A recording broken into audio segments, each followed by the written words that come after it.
Rossiyadagi yurtdoshlarimiz diqqatiga yangi AnjirPay ilovasi o'z faoliyatini boshladi. AnjirPay orqali siz Rossiyadan turib O'zbekistondagi Uzcard, Humo va Visa kartalariga pul o'tkazishingiz, shuningdek, naqd pul shaklida ham yuborishingiz mumkin. AnjirPay ilovasini Play Marketdan yuklab oling va 400 rubl bonusga ega bo'ling.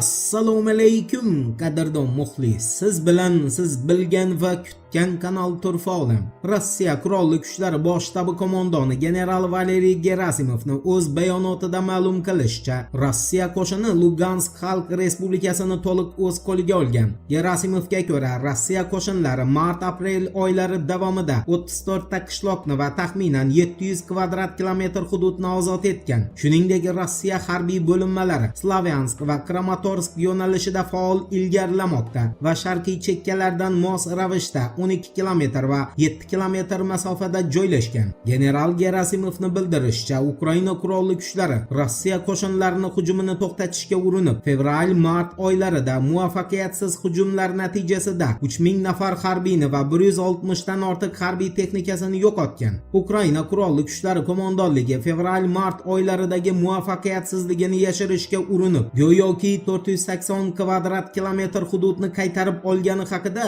axborot kompaniyasini ham olib borgan.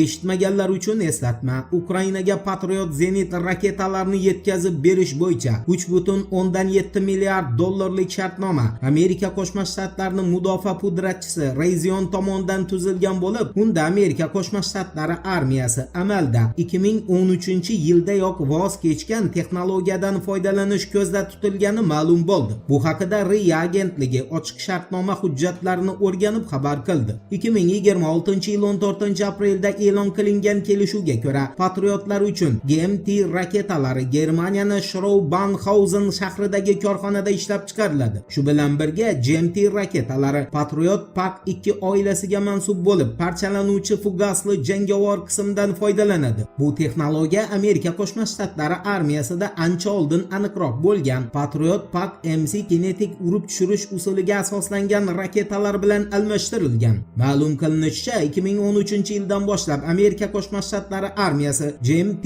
raketalarni ishlab chiqarishdan voz kechib, mavjud zaxiralarni xizmat muddatini uzaytirishga o'tgan. Bu kabi holat birinchi marta kuzatilmayapti. 2024-yil yanvarda NATO Germaniya, Niderlandiya, Ruminiya va Ispaniya uchun 1000 tagacha eskirgan GMT raketalarni yetkazib berish bo'yicha shartnoma imzolagan. Shu paytda Amerika Qo'shma Shtatlarining o'zi yanada zamonaviy Pak 3 MC tizimlariga o'tishni davom ettirgan. Avvalroq Ukraina mudofaa vaziri Mikhail Fyodorovning ma'lum qilishicha, Ukraina bo'yicha kontakt guruhi yakunlariga ko'ra, Yevropa davlatlari Kiyevga havo himoyasi va zarba imkoniyatlari uchun 4,6 milliard dollar, shuningdek, Norvegiya va Niderlandiyadan dronlar uchun qariyb 1 milliard dollar ajratishga va'da bergan. Bir so'z bilan aytganda, Kiyev 3,7 milliard dollar evaziga faqat va faqat eskirgan va Pentagon allaqachon axlatga chiqarib tashlagan raketalarni oladi. Bu esa Fransiya prezidenti Emmanuel Macron bir paytlar aytganidek, Amerikacha do'stlikning eng yuqori cho'qqisi hisoblanadi.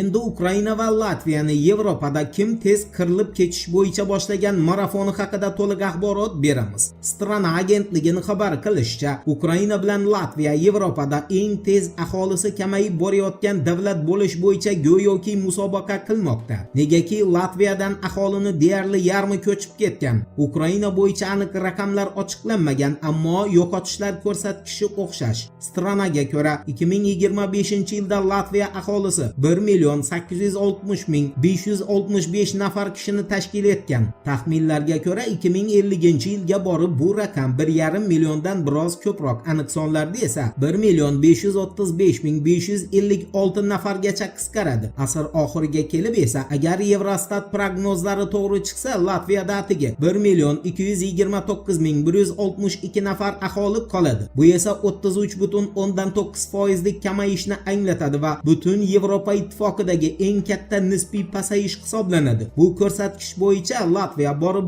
Polsha va Litvani ham ortda qoldiradi. Endi Germaniyani sotsializm sari qadam tashlayotganiga oid xabarga o'tamiz. Diqqat bilan eshiting. Weltamsantak agentligining xabar berishicha, Germaniya bosqichma-bosqich sotsializm tomon harakatlanmoqda. Mamlakat iqtisodiyotida davlat xarajatlari ulushi sobiq Sovet ittifoqining parchalanishidan 1 yil oldin, ya'ni 1990-yildagi 50,6% darajasidan oshib ketgan. 2025-yildan boshlab Germaniya yalpi ichki mahsulotida davlat xarajatlari ulushi 50% dan ortiqni tashkil etmoqda. Xalqaro valyuta jamg'armasining prognoziga ko'ra, yaqin yillarda bu ko'rsatkich 52% dan ham oshib, 2031-yilgacha 51% dan yuqori darajada saqlanib qoladi. Germaniya Sanoat Federatsiyasi prezidenti Peter Leibinger hukumat va kansler Friedrich Merz faoliyatidan keskin norozilik bildirgan. Uni ta'kidlashicha, so'nggi 1 yil ichida Germaniyaning sanoat siyosatida hech qanday o'zgarish bo'lmagan. Aytilgan tarkibiy islohotlar esa amalga oshirilmagan. Har hafta Germaniyadan oliy ma'lumotli 3600 nafar nemis emigratsiya qilmoqda. Shu bilan birga mamlakatda har hafta 3100 ta yangi ishsiz ro'yxatga olinmoqda va 460 ta bankrotlik qayd etilmoqda.